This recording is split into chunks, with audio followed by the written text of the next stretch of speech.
Assalamu alaikum. Hormatly vatandaşlar ve Müslüman doğanlarımız.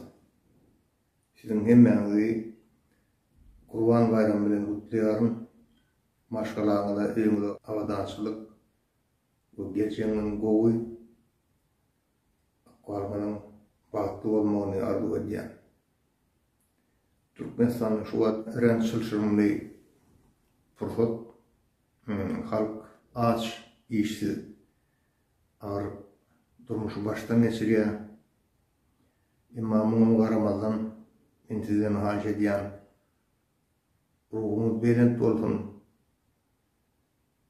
İň bolmadyk ýagdaýyna bir-birinize salam berip, ýagdaýyny soramany goýmaň. Hal-ahwalyny soraman bir-birinize.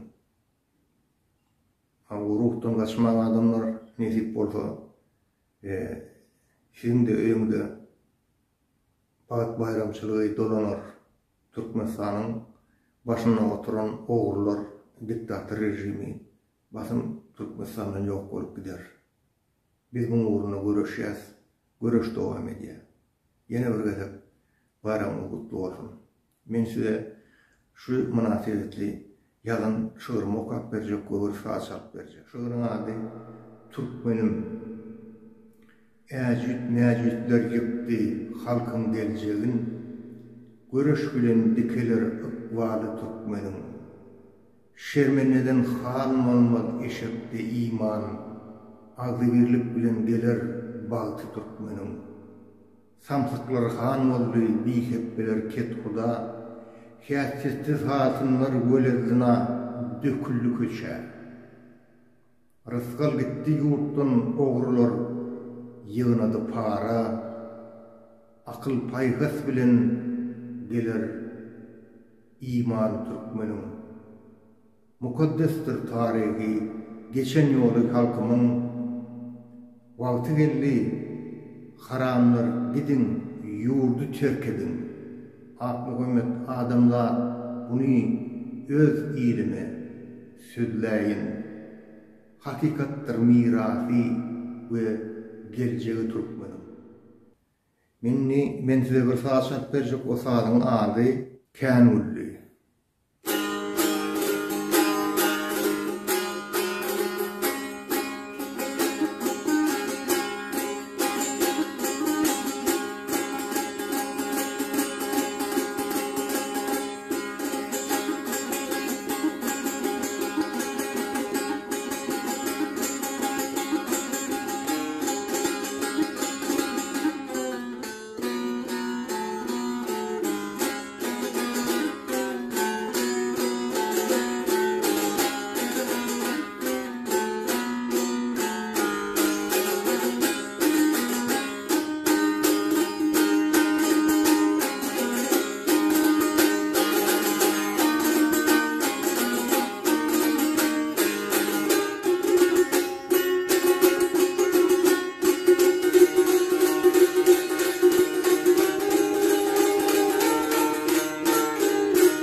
Yeni bir gezek Kurban bayramı kutlu olsun, saçağınızın bereket artsın, görüşüňiz gowy bolsun adamlar.